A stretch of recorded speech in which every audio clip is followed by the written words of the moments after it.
We see that British Airways and Kulula are taking to the skies again this morning after a 5-day precautionary suspension after safety issues. The Competition Commission is, however, still going to probe the price gouging allegations after the suspension saw a spike in ticket prices of other similar airlines, with some reportedly quoting up to 5,000 Rand for a single flight ticket from Johannesburg to Cape Town. One of the airlines widely cited as having done this is FlySafair, whose Chief Marketing Officer Kirby Gordon joins us now to talk about this. Kirby, we really appreciate your time. Thanks so much for talking to us. Thanks for the opportunity, Leanne. So, Kirby, I mean, the question that everybody's asking, why such a drastic price increase we see happening or saw happening after Comair's suspension? So, man, it's actually just part and parcel of the way that airline pricing ordinarily works. As I'm sure you're aware, we start selling the first seats on any given flight at the lowest possible price, and that price is generally well below operating cost. It's a loss-making price, and then as the seats fill up and demand increases, the prices incrementally become more expensive. And so what we saw over the weekend, obviously, is we had general normal weekend traffic, so loads were looking pretty fair on us and, of course, on the Comair flights. And with that very sudden and immediate grounding, you saw 40% of the capacity just fall out of the market. So there were literally 4 in every 10 passengers that were flying at that point were stranded and, of course, seeking seats on other airlines. And what we had available ultimately, especially at that short notice, was those seats that were allocated into our most expensive, what we call fare classes, or our most expensive price points. From our perspective, those price points were set. They were never adjusted. The number of seats allocated to them was never adjusted. We closed our doors on, the head office on Friday afternoon and went off on the weekend, completely unknowing that any of this would transpire. And it did. And of course, those seats sold out incredibly quickly at those prices. And flights left full, completely full. So basically your explanation is this was absolutely no price fixing or moving up. This was clearly just a matter of how the system works. That's it. Nothing more, nothing less. 112%, yeah. And I mean, it's actually, and if I can extend on it, we obviously are very conscious of the note that was drafted by the Competition Commission and completely welcome it. I think it's so wonderful that we have an active Competition Commission that is protecting us as a market contestant as much as it is protecting the consumer in the bigger scheme of things. We really welcome an engagement. I think it's awesome. Kirby, are you not on social media? I am, yes. So, I mean, didn't you read the complaints coming in from consumers, the desperate calls for consumers calling you out on your ticket prices? I mean, yes, you closed the doors on Friday. Why don't you open them up again and take a look and see, listen, things are not working out. I mean, this is a big reputational damage to the airline from what I'm reading of how consumers have been absolutely taken advantage of here. So, Leanne, I'm not sure that I necessarily agree that consumers were taken advantage of. I think that these were the prices that we've always ordinarily put in place. The reality is high season times, in periods of high demand, these are the sorts of prices that consumers ordinarily pay. And of course, they're upset. And of course, it's always difficult to be in a situation where you are feeling constrained, particularly if you were one of those passengers that was left at the last minute and needed to actually make a trip.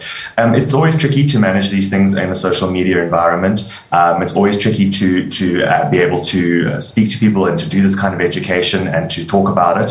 And certainly we appreciate that there's a little bit of work ahead that we need to do that. I mean, I think what's important to highlight is the flip side of this. Whilst in periods of high demand like this, we are able to achieve higher price points because our pricing is literally set by the market. There are plenty of periods where we fly with flights that operate at a loss with those very cheap tickets. And, removing those from the market would actually economically exclude a large number of South Africans from being able to access air travel at all. So, I think it's important that we offer context in opportunities like these, and thank you again for that, to be able to talk about the model and to understand it better and to see what the realities are. Yeah, and we understand that. We certainly understand that. But I mean, this is a very different exercise. And I mean, if you look at what people were being quoted and paying for tickets, I mean, you are a low-cost airline. A low-cost airline, it does basically, loosely translated, does not mean we're going to pay the same price as an international ticket. I mean,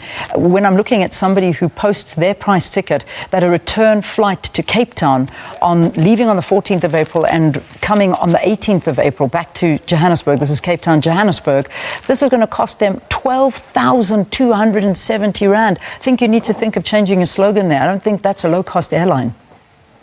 So, Leanne, I mean, I think there's a common misconception around that. Yes, low cost obviously is something that we hope to perpetuate into low ticket prices, but low cost is actually around our operating costs to ensure that we operate as efficiently as possible to be able to provide those ticket prices onto the consumer. But a big part of that is being able to trade on an open market and to be able to trade across ticket prices. And those particular dates, I mean, I've seen that specific tweet. That's Easter weekend. That's a very peak period, and it's really common that people would pay those sorts of prices to be able to get onto flights over that period. I mean, demand is going to be incredibly high, and I think anyone trying to book now would actually be lucky to even be able to achieve a seat in that regard.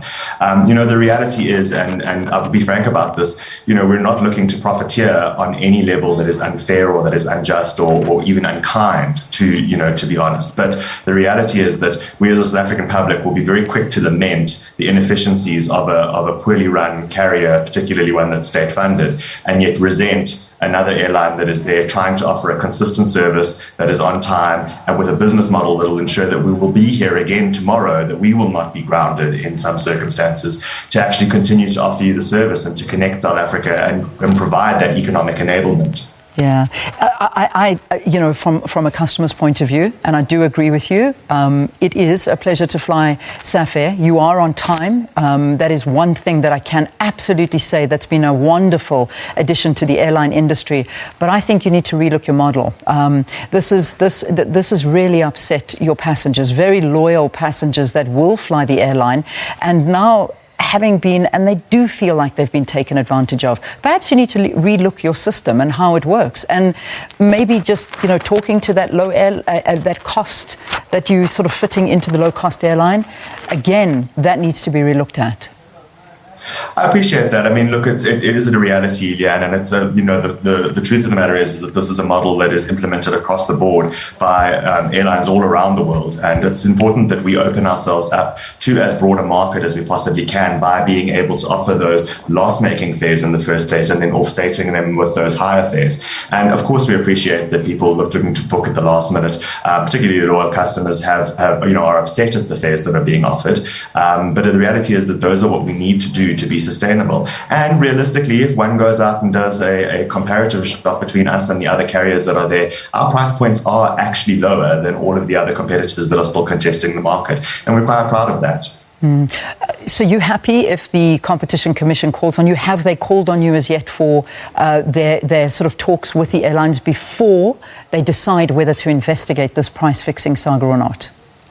Yes, to my knowledge, we've not actually set up a specific date, but they did give us a call yesterday to say that they wanted to have an exploratory conversation, which, as I say, is absolutely welcome. We look forward to having that conversation with them. The Competition Commission are very familiar with the way things work. I think that was evident in terms of the letters and the specifics that they highlighted in their warning to airlines when they produced that. We welcome it. We look forward to an engagement. Yeah. So the meeting hasn't been set up as yet. So that is not happening at the moment, but it will happen in the very near future.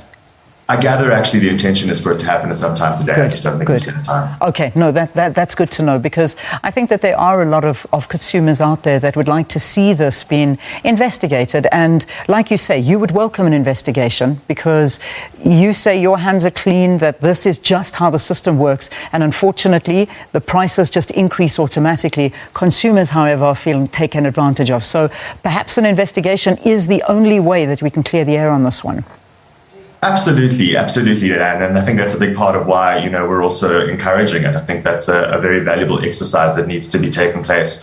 I mean, the reality is the product or the service that we sell is one that is largely or highly commoditized. We struggle to differentiate ourselves, although we do our best in terms of brand and on-time performance and all of those sorts of things. We all fly the same aircraft. We can't fly faster than one another. We fly through the same airports. Our product is largely undifferentiated, and as a result, we're price takers, and it's traded on a market. And that is exactly the case. As a consumer, I also feel completely dismayed when I go and fill my car with petrol at the moment, given the state of the petrol price. But we understand that that's traded on a commodities market, and that there's certain factors of supply and demand that play into that.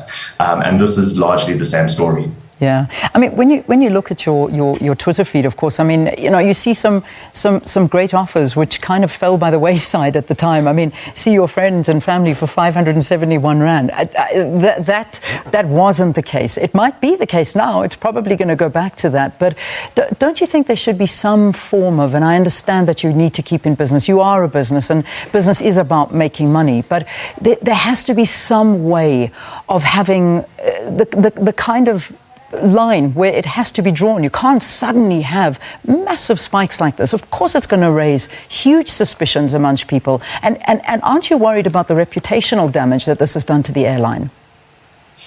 Leanne, the reputational damage is what it is, and of course it's a reality that we all have to face. I think again, it's not even necessarily reputational damage for the airline per se as much as it is for the industry at large, because we're all actually in the same space doing this.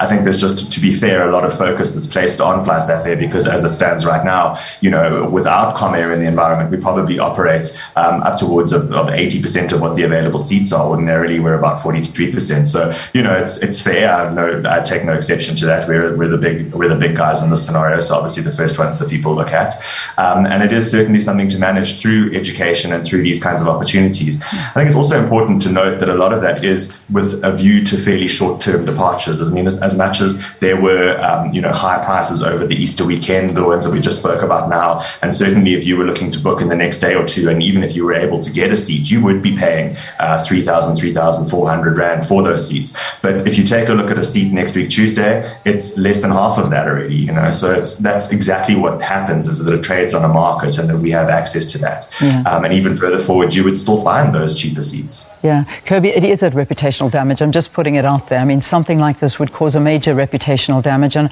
I do know that, yes, we are grateful that there was a FlySafair a seat available for a lot of people that were desperate to get somewhere, but you made a lot of money. Let's not kid. The airline made a lot of money during this time. Leanne, no, not necessarily, actually. We had the opportunity to sell some of our most expensive seats, which of course is appreciated and not always an opportunity that we have. But the reality is that there weren't actually a large number of seats that were available in the market to even sell, and we didn't put all of those seats that were available even into our top price bracket. So if we look at the revenue that we've achieved per flight over this week, I can assure you that we have actually had periods during high demand seasons, pre-COVID, where there was plenty of competition in the market, where flights have actually yielded higher. And these are the kinds of conversations that we would look forward to having with the COPCOP. Yeah, all right, we leave it there. Thanks, Kirby. Thanks for talking to us. Thanks for bringing FlySafair through and letting us quiz you as to what happened. And we look forward to further developments on this if the Competition Commission does decide to investigate this, and when you do meet with them. Thanks again, Kirby Gordon, who is the Chief Marketing Officer at FlySafair.